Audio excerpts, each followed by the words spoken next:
Hello and thank you for joining me here today at Why the Book Wins. My name is Laura and today I am talking about the new Jada Pinkett Smith memoir, Worthy. And Jada Pinkett Smith is of course the famous actress and celebrity, and she released her memoir in October of 2023. And I will just say right off the bat that I loved this memoir. I thought it was so good. We learned so much about her life, both her childhood, her early years in Hollywood, her marriage to Will Smith, her friendship with Tupac, her children, so much of her life we hear about, which is what a memoir is. But also she has these interludes in between chapters that kind of read like a self-help book, because she talks about something that she struggled with herself, and it will relate to what the following chapter is about. But then she'll write about it in a way that has you reflect on yourself and ponder if you are making the same mistakes, and what in your life in that regard can you take action and make a change basically and improve your life. And so I wanted to read one of these interludes just so you could get a taste of what they are like. So they all begin with a quote by someone else, and this one I am reading begins with, "We must be about the business of saving ourselves and calling attention to all that is keeping us from being whole. Bell Hooks, Sister of the Yam." And then she goes on to say, "My experience is that if someone is willing to save you, most likely it's because they are looking to be saved too. How many of us bought into the fairy tale that the prince in shining armor or the beautiful princess would save us from ourselves and the horrors of life?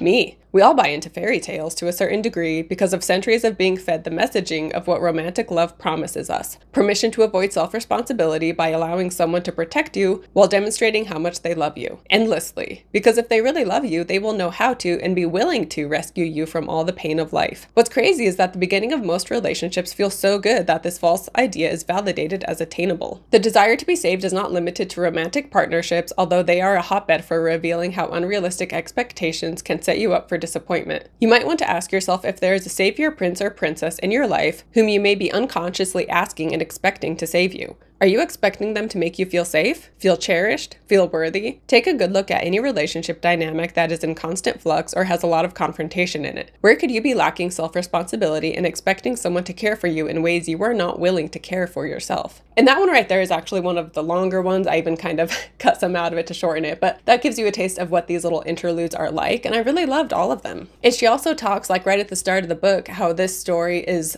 the story of her heroine's journey. So the hero's journey is this popular story outline, I guess you could say, for a great story.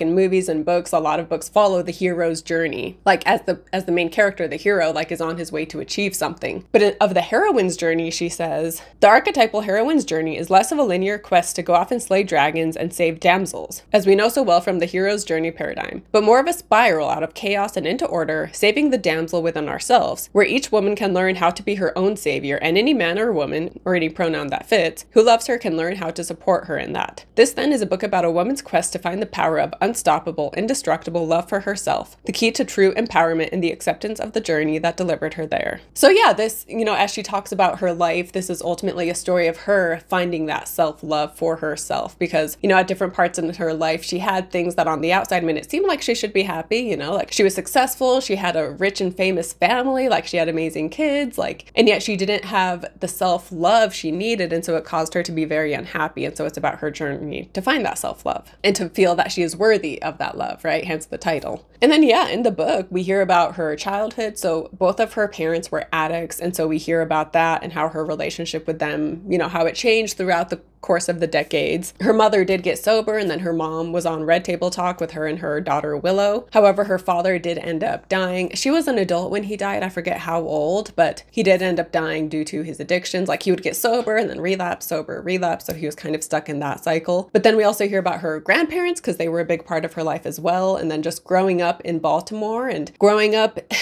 she had a very gritty childhood, I guess you could say, in adolescence, and she was a drug dealer when she was just a teenager. And then she met Tupac when she was 15, and the two of them just instantly became friends. And she does talk about Tupac a lot, of course, and how their friendship changed over the years, and how they always stayed platonic. When he was in prison, he wrote proposing to her, but she didn't agree to it. And once he was out of prison, she was yeah, he didn't actually want to marry me. It was just when he was in that moment, he thought he did. But once he was out, he was relieved that we didn't go through with that. But then, a year before he died, the two of them were kind of at odds, and she didn't like the path he was going down. And then he felt she was like, you know, he was calling her Hollywood, like, oh, you're all Hollywood now. And so the two of them just had that argument and they didn't talk for a whole year. And then he ended up dying. And so she just feels so much remorse and regret for not making amends with him before he ended up being killed. But yeah, she also mentions, you know, she goes to college briefly before then moving to LA, where she starts her acting career, and how she got so many, you know, when she would audition, so many people said that she just had too much of an edge to her. And she also said that they complained that she was too hairy, like literally, like, you know, like with her eyebrows and stuff. So she just didn't fit the look that Hollywood wanted, essentially. And so learning to soften those edges, I guess, so that she could make it in Hollywood. And then she talks a lot about her romantic relationships that she has starting at a young age into adulthood, and then ultimately leading up to when she met Will Smith. And obviously she gets into their relationship. And I thought, like, even when she gets into the issues that she and Will Smith had in their relationship, I thought she did a great job, like with him, but like with all relationships she talks about. Like, I never felt like she was like bitter or resentful or like mean-spirited or something. Like, I always thought she had a lot of respect for the people she spoke about and had a lot of empathy for them in their situation. And with Will Smith, it was interesting too, because they had met like a number of times, but she just was never interested in him because he was too cheerful.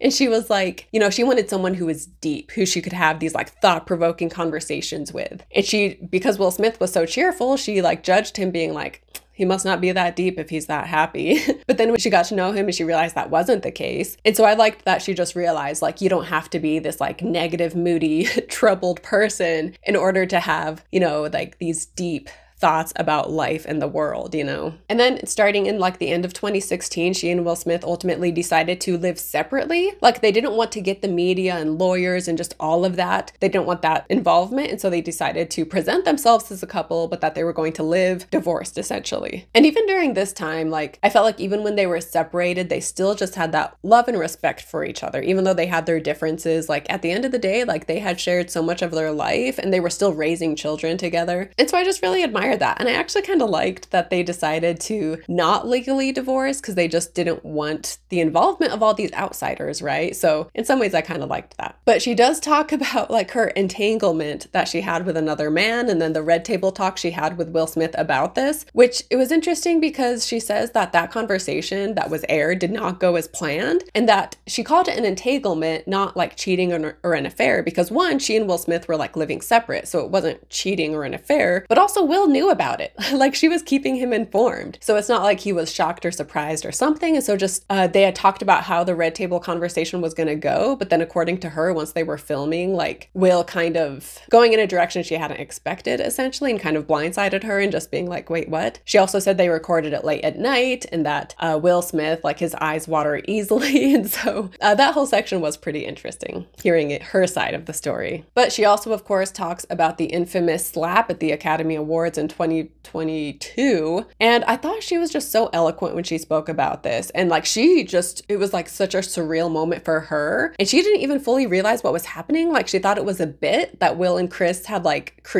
come up with. And then when she realized it was real, she didn't think Will actually even made contact. But then she found out that Will had made contact and like actually did touch Chris Rock, slapped him. And so just all of the emotions that she was going through in that moment. But ultimately, again, like, she's not condoning Will's actions, but obviously she realizes he's an imperfect man and, he had a troubled past too, and hurt people essentially. And also, like, at the end of the day, like, even though they weren't married in the sense that they were like living together, even though they were presenting a married couple, but even so, she was saying how she realized in that moment that she was going to stand by Will's side. And so she was going to be loyal to him, essentially, even if, because they were partners, maybe not in a romantic way, but they're still partners in various other ways. And then she also talks about how with that slap, like when Chris Rock made the joke about her, she kind of like rolled her eyes. And so people took that and ran with it. And also she just got labeled as like, oh, like she's so manipulative and controlling over Will Smith. And I remember seeing this online. So it's not like she's making this up or something. I remember people saying like, oh, Jada's like so controlling over Will. Like, she made sure he went up and defended her, as if like she made him go up and attack Chris Rock. And so she gets into just how ridiculous that is. Like, that something,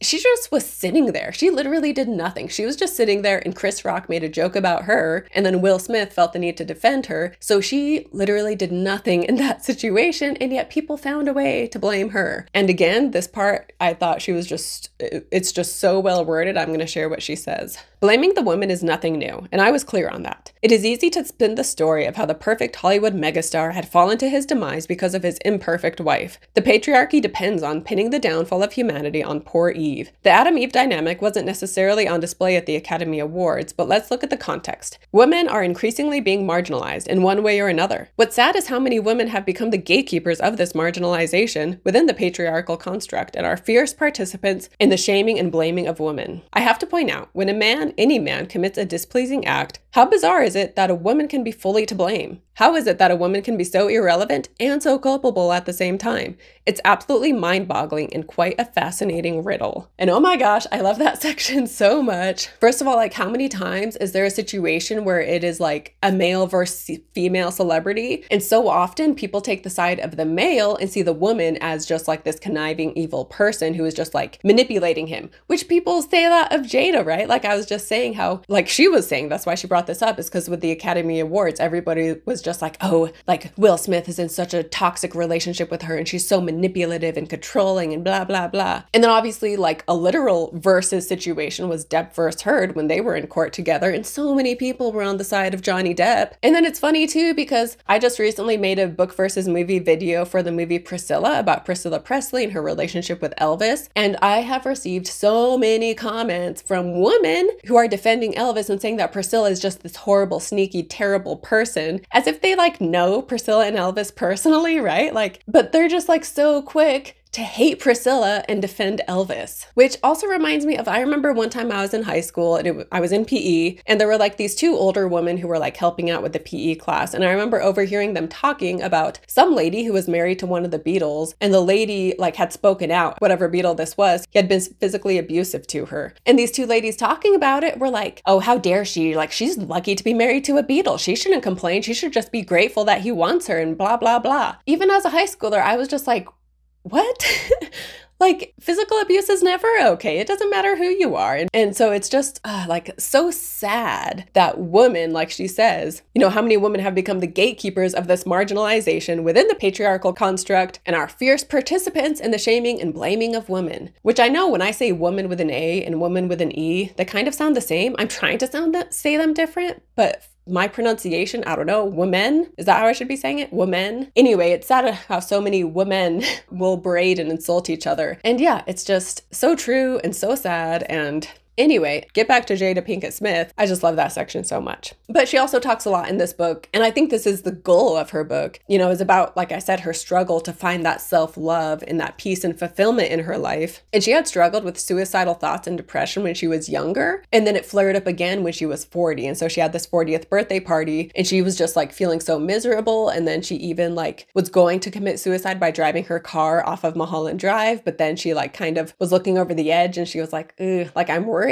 I would crash and stay alive, but just be severely injured. Like, that's not what I want. And the reason she was going to do it that way was because she didn't want her family knowing it was suicide. So she wanted to kill herself in a way that looked like it was an accident, which, not to get too serious or too personal, but I could relate to that. I was in a point in my life at one point where I wanted to die, but I was worried that if I like made it obvious that I did it myself, that it would hurt my family. And so I was like, well, how can I do it in a way that looks like it was an accident? That way people will just be shocked, but they won't feel like the guilt and all the complicated emotions that happen when someone does it to themselves, you know? But yeah, so she was really struggling, which also, I'm kind of all over the place in this video, but in Gabrielle Union's memoir, she talks about struggling with suicidal thoughts when she was like somewhere in her 40s. She was premenopausal. And basically, when you're premenopausal, like you can have, like, it's very common to have these kinds of thoughts because of just the chemical changes going on. And so like all you ladies out there, like be mindful of that. So if you're around that age and experiencing these things, just remember that it's because of this chemical imbalance and go see a doctor and talk to people about it. But anyway, eventually Jada Pinkett Smith talks about doing ayahuasca and how it was just a transformative experience. But she talks about like her spiritual journey with a lot of different spiritual practices. And she even talks about her relationship with Jay Shetty, who is a podcaster, and he's on the Calm app that I like a lot. He is a former monk who is now like a self-help guru type person. And overall, I did enjoy just hearing about her ultimate journey to loving herself and seeing her ultimate identity as like a child of a higher power is basically, I think, how she phrases it. Like, she doesn't say she is a child of God, but like her ultimate identity is like being the child of a higher power, essentially. And speaking of spirituality, of course, we got to talk about Scientology because, you know, people say that she and Will Smith were Scientologists. In the book, she talks about Scientology. Obviously, she was like, you know, around it, and she used their homeschooling curriculum, which she said was secular. So it's not like she was teaching her kids Scientology stuff. It was just this secular-based homeschooling program that was endorsed by Scientology. And then also when her dad was struggling with addiction, she had him go through their addiction program, and he did get sober. Ultimately, I think he did relapse after that though, and then shortly later he died. But she says that she was never a full member of Scientology. And I whether that's true or not, I don't know. Honestly, whether or not someone is a Scientologist, I don't care. So I'm not going to question in the book whether she's telling the truth or not, but that's what she says. And she does talk about her friendship with Tom Cruise briefly when like she was learning to ride a motorcycle with his help. But say what you want about Scientology, it seems to be working out really well with Tom Cruise. But another thing I want to mention real quick is she talks about how she was auditioning for a role for a Warren Beatty movie. Or I don't know if she auditioned, but he approached her wanting to be in this role, and she basically told him like, I don't feel right for the part. And so even though she didn't want to be in the movie, Warren Beatty, he liked her, and so they ended up just, you know, talking. And in the book we read, in so many words, he pointed out that maybe it would be to my benefit to soften my approach of it. He expressed that I was talented, funny, and charming, but at times I could come off as abrasive. He was asking me to allow more of the delight under my hard exterior to peer through. This was the first time anyone had taken the time to put this to me in such a non-judgmental way, and I appreciated it. He didn't make me wrong for being who I am. He was just asking me to be willing to show more sides of myself. He made it clear that I didn't have to betray myself to soften my edges either. And I just loved this because obviously other people will put us in a box, but we ourselves will put ourselves in a box being like, oh, like this is the type of person I am and this is how I want to present myself. And sometimes that comes from pressure from other people where we feel we have to present ourselves in a certain way. And her growing up in Baltimore and, you know, being a woman, and she's also like a very petite woman. And so she did like just have this abrasive, hard exterior because she had to when she was growing up in that surrounding. But I like how she says like to show a softer side of herself. It doesn't mean that she isn't being true to herself. She's just showing another dimension. Like, we're all so multidimensional. We have so many sides to our personality, and yet we will sometimes choose to hide certain parts of our personality. And then if someone like, you know, in this instance, when people told her to soften her edges and, you know, not be so abrasive, she would feel like, oh, you just like don't like me for who I am and you don't want me to be myself. But Warren Beatty, the way he phrased it is like, there's nothing wrong with how you are now, but there is more to you, and you could choose to show other sides of yourself, you know? And so you don't have to betray who you are in order to show another side of yourself, right? Because we're all these complex humans, right? And so, yeah, I just really love the way that was phrased. But to wrap things up, this book was longer than like the average celebrity memoir. It was over 400 pages. I feel like most memoirs tend to average 300. And so it did feel long at times. Like when I was halfway, I was halfway and I was like, man, it seems like I've read a lot. Like it seems like I should be further along or listen to a lot. Sorry, because I did listen to this on the audiobook, which by the way, her narration is amazing. I could listen to her voice all day long. So I highly recommend the audiobook. But of course, I did read parts in the actual book as well, because there was stuff that I wanted to quote. So whether you listen to it or read it, it's good either way because the audio is fantastic. But then in the book, you can actually highlight all of the great passages. And yeah, ultimately, I would recommend this book, along with it being kind of long in certain parts. So there were certain segments that I did think probably could have been cut from the book and it could have been a bit shorter. But ultimately, at the end of the day, I would still recommend this, whether you were a Jada Pinkett Smith fan or not. Which, by the way, like I went into this book knowing very little about her. I knew like all the obvious stuff. And, you know, like I mentioned, the Will Smith slap, of course, like I knew about that. And of course, I saw stuff online about people saying how like, oh, like she was manipulating Will and she made him go do that. And then I saw clips from their Red Table Talk when he was crying. And so I was aware of some, and I knew she was friends with Tupac. So I was aware of some of the drama with her, but not too much because I just wasn't interested in getting caught up with the drama. So take my review as you will. I did see negative reviews being like, oh, she's so phony and oh, like she's lying about this and lying about that. But as someone who went in knowing very little, I just kind of accepted what she said as the truth because I have no reason not to. Like I said, take my review as you will based on that information. But yeah, I hope you guys enjoyed this memoir. I know I kind of bounced around and I just chose certain things to focus on. She does talk about Red Table Talk and how that came about, and obviously her children and her relationships with them. And yeah, so it is a very in-depth memoir, I would say. And yeah, she just does come across as just very vulnerable and insightful and just being honest and real, you know? So yeah, I would recommend this book personally. Let me know it down in the comments if you have read it or not. Let me know what you think of it. Let me know what you think of Jada and Will. Like, I feel like the Smith family is like Hollywood royalty with how famous they are. But yeah, share your thoughts down below in the comments. Don't forget to like and subscribe if you have not already, and I will see you next time. Bye.